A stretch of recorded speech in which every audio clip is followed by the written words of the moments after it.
Kung naghahanap kayo ng curtain para sa inyong mga pintuan para hindi makapasok ang mga lamok sa inyo kapag nagbukas kayo ng pintuan, isa to sa mararecommend ko and napaka-affordable lang dito guys.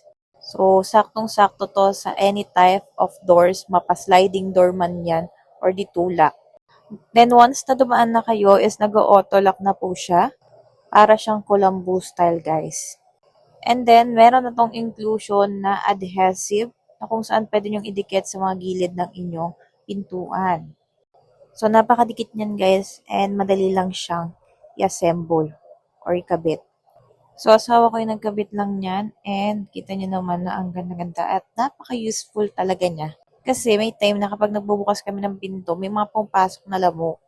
Kaya naman, para naman ma-sure namin na walang papasok na lamok, even though makalimutan na nakabukas yung pinto, bumili na kami ng ganitong curtain. Magtatag-ulan na kaya naman kailangan din natin ito. Hindi lang pang cortina, pang protection pa para sa mga lamok. Kaya na pang hinihintay nyo, check out na!